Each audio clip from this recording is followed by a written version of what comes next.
Welcome with today live podcast with Abigail Iquo Isuo Kirmizitoprak, and we have very interesting topic today. We will talk about courageous self-development.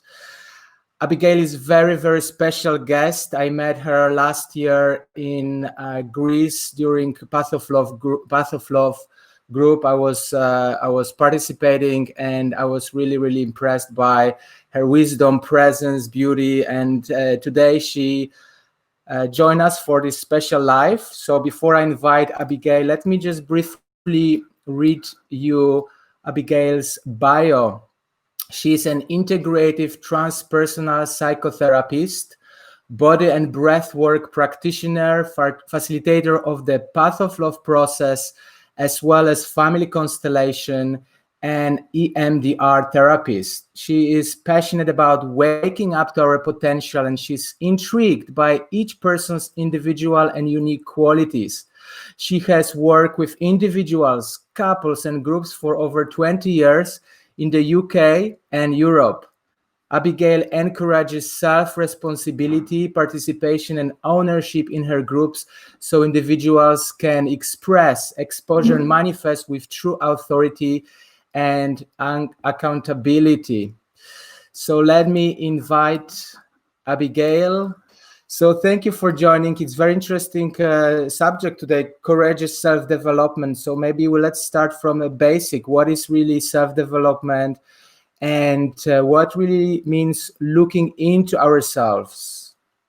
So I feel that looking into ourselves means giving ourselves an opportunity to really stop and take stock of what we are feeling, where our emotions are, what our intellect is doing, energetically, how are we? So self-development is the ability to be able to come home to ourselves and really look into ourselves honestly and authentically and ask ourselves some really truthful questions like, where am I in this moment? Am I distracted? Most of us live in the past, or we're projecting into the future.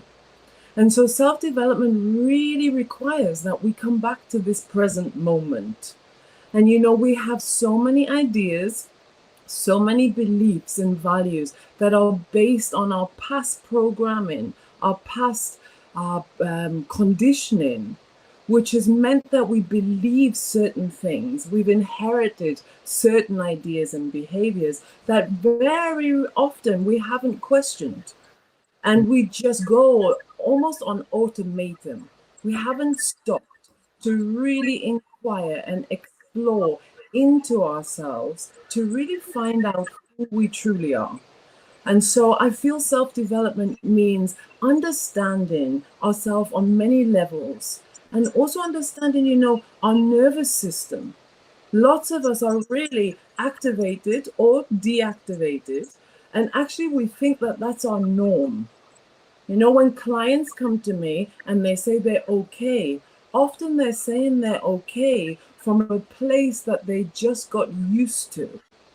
And really, when we inquire into it, on some level, they're in chronic stress, just used to activity or activation and intensity. And so I feel self-development and really looking into ourselves really means being authentic and truthful and willing to stop and be in this present moment and really question with compassion, where are we on all those different levels, emotionality, physicality, intellectuality, and energetically. Why courage is so important to look in, why courage is so important to really step into this path of self-development, and why people would want to really go into self-development, what is really in it that is so attractive or so important in humans' life? Well, these are really interesting questions, and I think the more I'm working with people, it really depends on the unique people.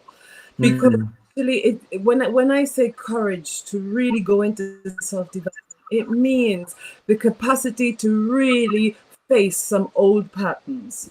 So most of us have been, like I said before, conditioned to function a particular way. And we are really, really attached to that way of being. And so what happens is we actually collect all kinds of evidence, reasoning, and ideas that really support us being a particular way, driven by the ego, driven often by fear, and the need to survive. Because when we were little children, we weren't always convenient with our spontaneity and with our autonomous, alive selves. So often we were stopped in our tracks from being really truthfully autonomous and spontaneous, because it's just not convenient. And so we learned to fit in and be what our parents and society needed us to be. So this follows us, and we learn to be and to function in a particular way that is convenient, approved of, validated, mainly by parents, which is ingrained, and then also by society. We want to fit in.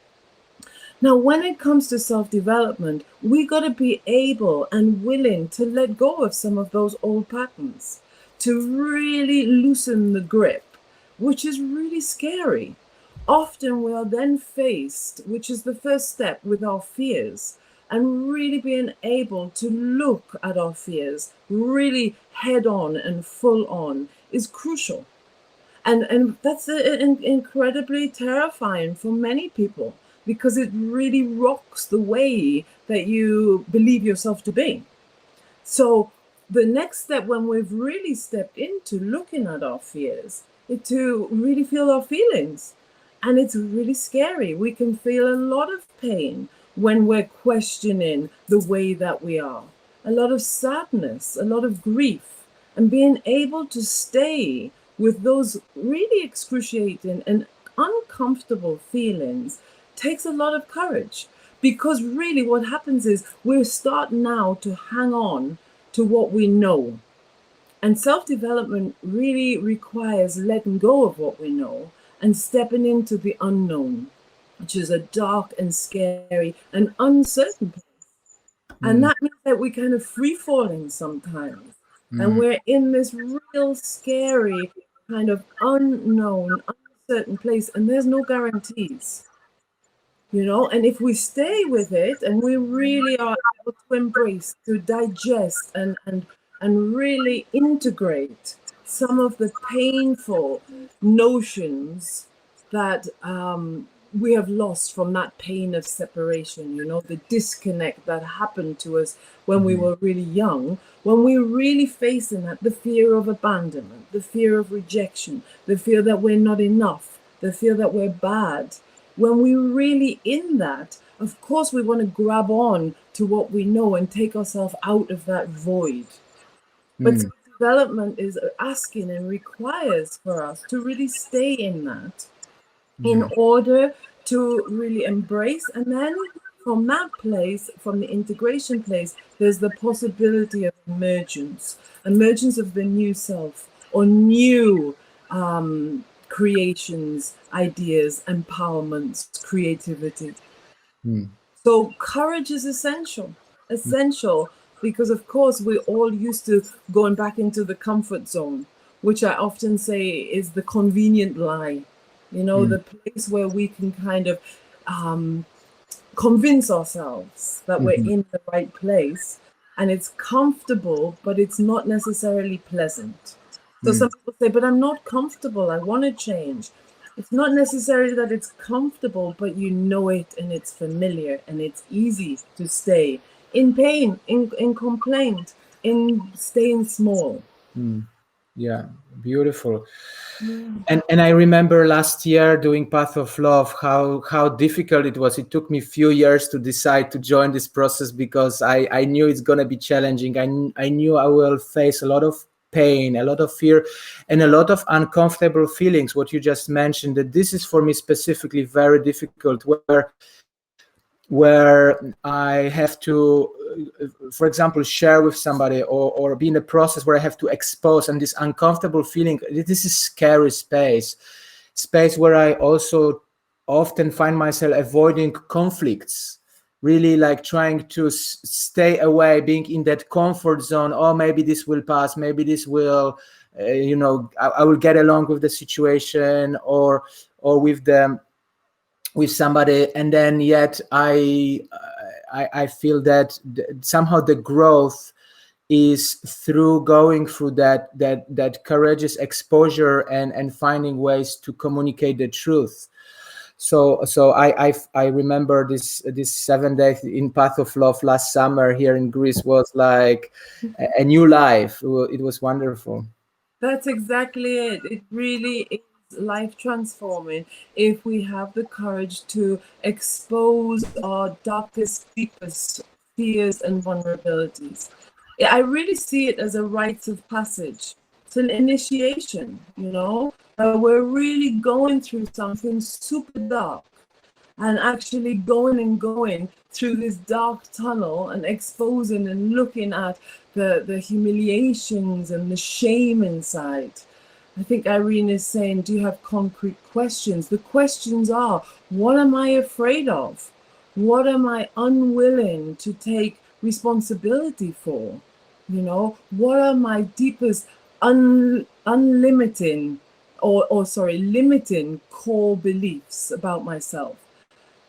Do I hold an idea that I am bad or not enough, or really do I have a fear of abandonment? Do I have a fear of rejection? It's really looking at these dark, shadowy places that are taboo in everyday language. What are my prejudices? What do I judge in other people? What do I judge in myself? And when we start really homing in on these deep questions, we get to a place where we start to feel that discomfort that you were talking about, and really stay with that place in order to see what lies underneath. Because often these particular beliefs that we hold about ourselves, which are very limiting, and we're all addicted to our limitations. And therefore, in that addiction, we can collect all kinds of evidence and justifications of why that limiting belief is true. And what we're saying is, if you stay with it, and if you really hold the courage to go underneath, inquire into and explore, there are other possibilities that lie underneath, because those particular fears or limiting beliefs come from the disconnection from our true self, the separation from our true self. So they're all based on a lie, And we can keep gathering all kinds of information, but what we're doing is staying in the same place. We're not digging deep underneath to find where actually that void, the gap, where we disconnected from ourselves. So we're in a place of survival, driven by fear, as opposed to driven by a sense of love and wholeness and embodiment and integration, which can come when we investigate underneath what I'm calling the convenient lies.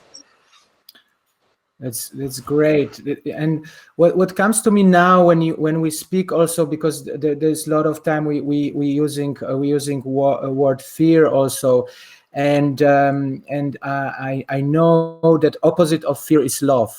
So I wonder how we can transcend fear into love. And I remember from my path, when I was starting self-development, I used fear as a guide. Whenever I felt fear, I was like blindly jumping, not even thinking, okay, what it is behind.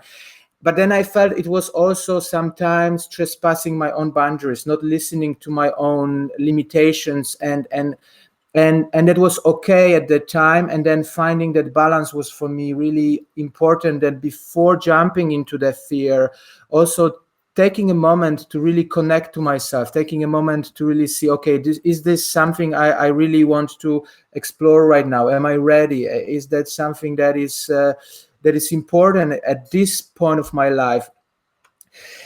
And so what how we can just play with these two polarities, fear and love, and how we can, essentially we all want to connect to love, that main principle of life. So how these two coexist together and how we can play with it through self-development. And so I think one of the things that you said, which is key, is being able to be in the present moment with these particular feelings. So in relation to, let's say, fear, there is something really important about acknowledging what is. One of the things that I think happened to most of us as children was our experiences were denied. And so when we're looking at fear, you were talking about sometimes just being impulsive with fear. I think that comes often from a big wound, often from trauma, where we're just completely activated and we just dive in and we're not connected. So one thing when we're looking at fear is, can I actually sit in my own fear, even just to get a timer for 5 to 10 minutes and allow myself to meet my own fear and acknowledge it. And when I'm working with clients, one of the things I do is I say, okay, where is the fear? What is the actual physicality? How does it feel from a felt sense place? Sensations, where does it live in your body? How does it actually land? Whereabouts is it in your gut? Is it in your heart? Is it in your head? And when we meet it, and it's great to have someone to do this with, and we're moving to a place of validating what's there, I ask a client to say, okay, this is my fear. And actually, am I okay with it? Can I allow it exactly as it is, without having to change it, without having to justify it, without having to run away from it? Can I say yes to it? And even better, can I say, I feel really frightened right now, and I'm allowed, and I love it, which is a big jump. But what happens there is you meet inside yourself exactly what's happening, which is not what we're used to. And being able to sit and really embrace that experience of fear in our body often brings emotions, but often brings a sense of space. And space is crucial when we're really starting to develop ourselves. And I think often in that space, we can get a sense of relaxation, and often an element of love or loving feelings can come from a deeper essential space. There's something really important about acknowledging our feelings exactly as they are, and love is where I think where we can come from a place of thriving comes when we've integrated, when we've digested. They're all big words, I know, but literally I feel it's as simple as acknowledging, validating, allowing, giving ourselves permission to be with what is, whether that's fearful, whether it's anxiety, whether it's excitement, allowing it to be exactly as it is and not dismissing it, trying to change it, trying to get away from it. And in that place, we allow space. In psychotherapy, we work with the horizontal and the vertical.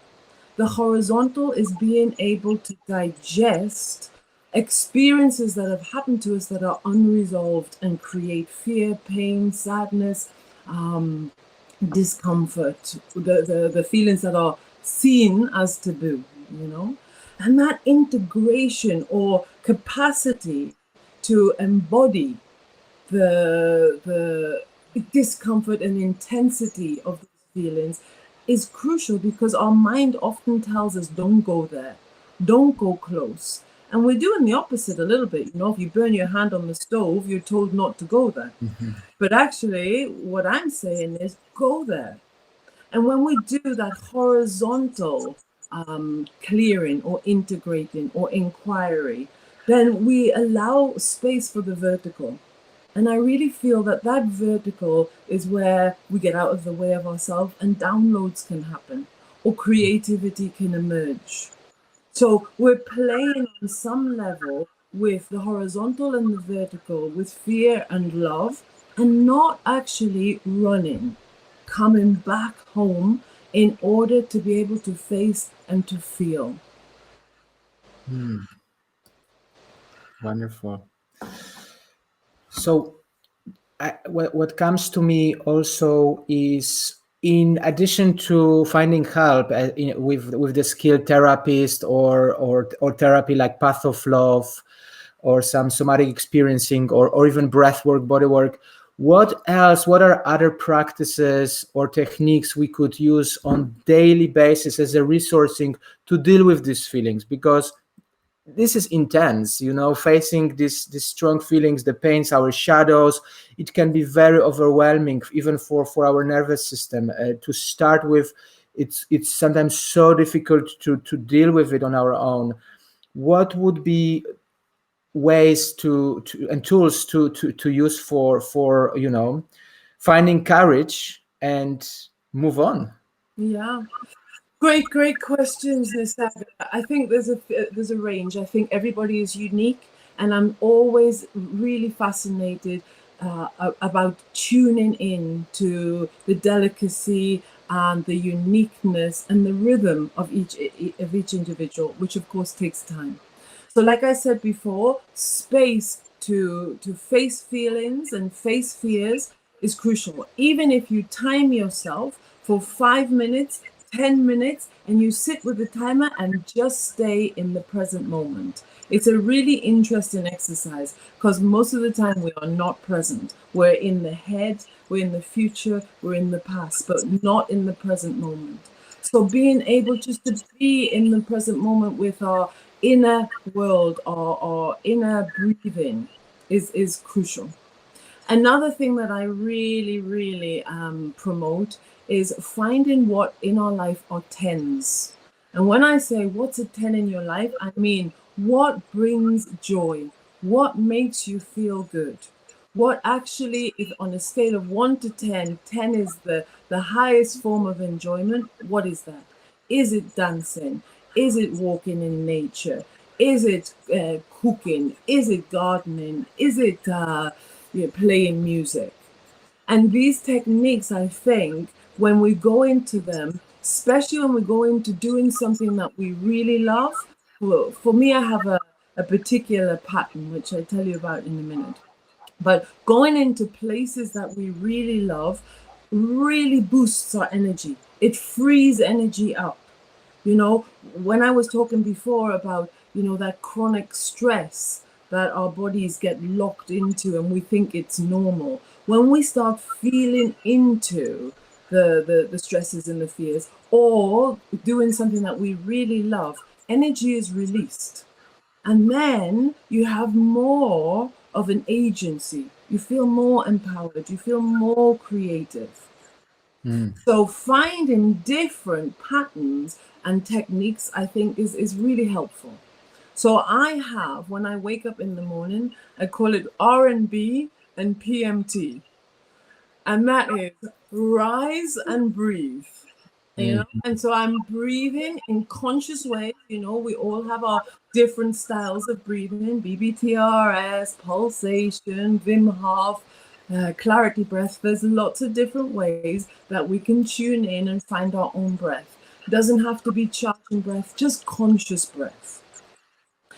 And I take time really just to breathe and to really come back home. I had some tests done this morning and I was told that I have 100% oxygen in me. And I was really happy about that. And I put that down to the conscious breathing. And then PMT is P, meditate, and trampoline. So for me, I have this way, it's a reconnection to myself. And different people have different rhythms, different patterns, but it's really crucial to find something. Meditation, we all know, is about bringing awareness, is about bringing presence. It's about being in the here and now. And we all have different types of meditation. If anyone knows me, they know I love Osho's meditations. So dynamic is brilliant, Kundalini is brilliant. And I think, you know, through lockdown, I did dynamic on the trampoline. But now I'm doing more of an hour of complete silence, which is beautiful and incredibly liberating. You know, I think liberation is about coming home, not going away from. It's about coming towards embracing.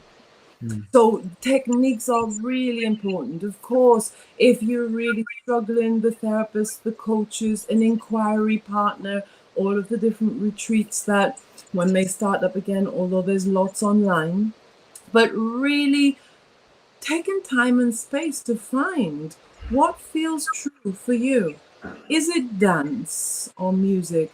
Is it just finding that silent moment? Is it having a beautiful bath? I love smells, just being with candles that are incredibly beautifully scented.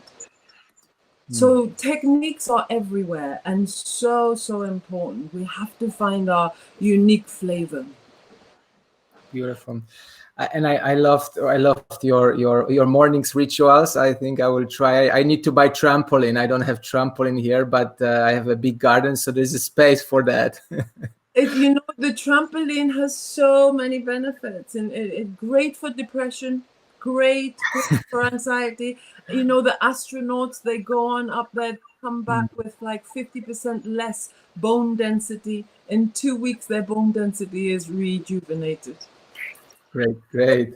I love it. I love that you're adding also humor to it, because I notice in many spiritual communities there's a little bit of too much seriousness about also self-development, and I think that's also a little bit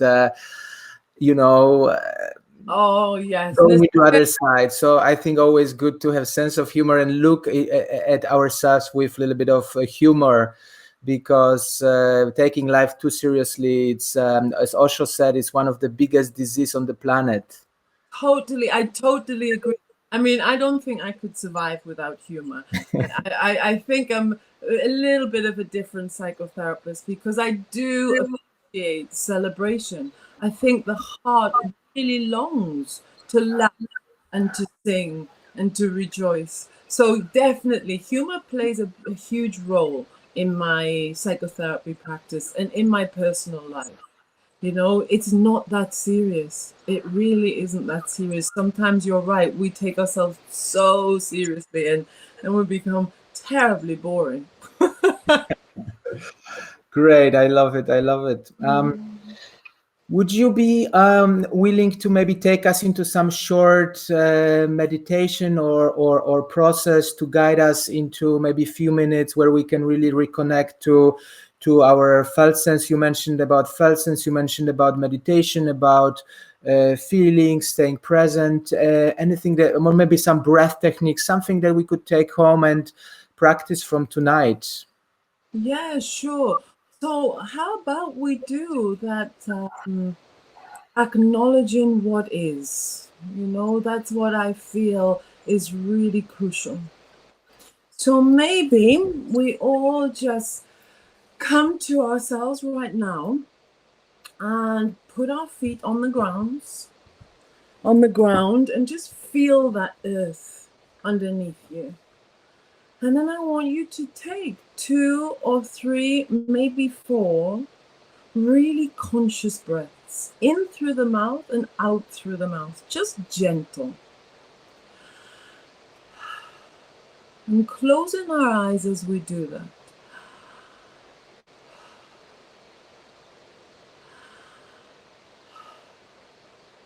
And in that place where you find yourself, in this very moment, just do an inner body scan and just see what is present for you in this moment. Can you feel vibration inside? Physical sensations. See if you can really connect with the physical sensations. So that means, am I hot inside? Do I feel cold inside? Are there any tight tensions inside of me? Or do I feel a loose space? Are there knots inside of me? Can I feel pulsations, vibrations, and really stay with the felt sense, hot, cold, and allow whatever is there in the felt sense, the physical sense, to be exactly as it is, where you're not changing it, questioning it, thinking it's right or wrong. It just is exactly as it is. And breathe into that place and just say yes to it. I'm allowed to have these physical sensations exactly as they are.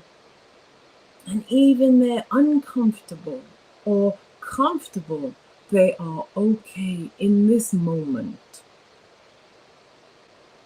And then take another conscious breath and just see if you are in touch with any emotions right now.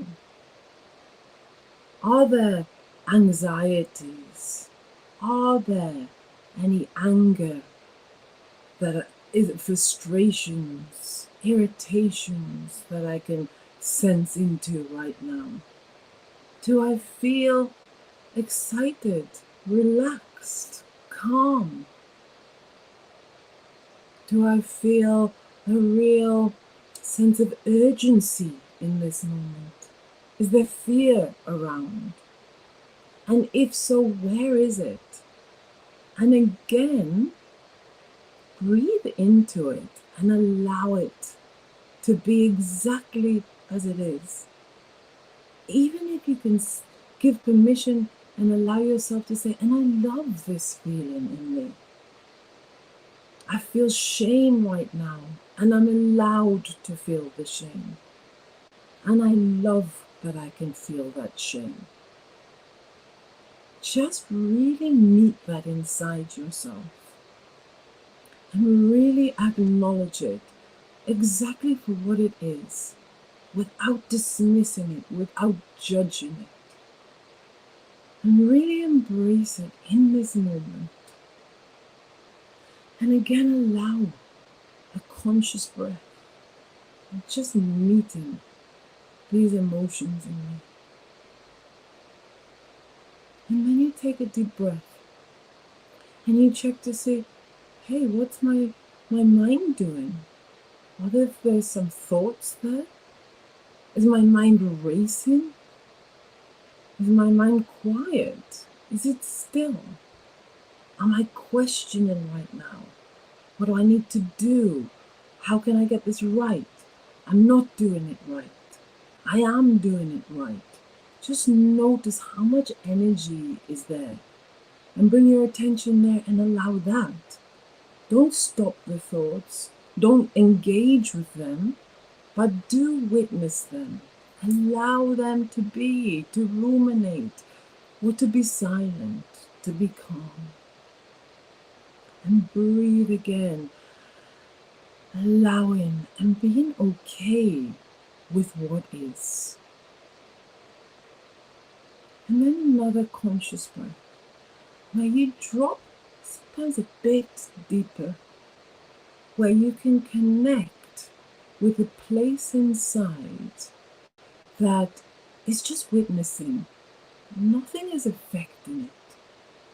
And this takes practice to find the witness within that can just watch everything that's happening on those different levels and not be affected, and be able just to allow everything exactly as it is and embrace it and welcome it and not try and change it.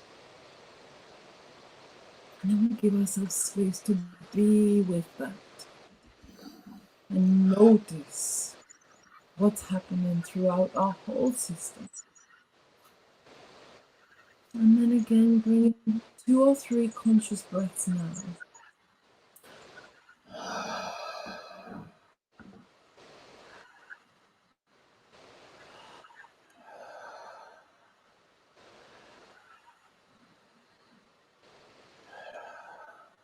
And maybe bringing our attention to our heart and putting a hand on our hearts.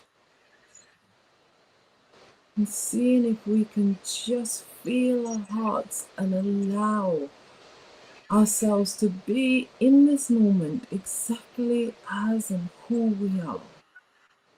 With kindness, with compassion, with love, total agreement and acceptance.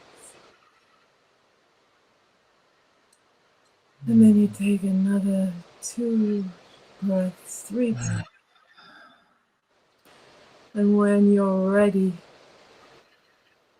you can open your eyes and just orient, just connect with what is around you and how that is to meet yourself exactly as you are.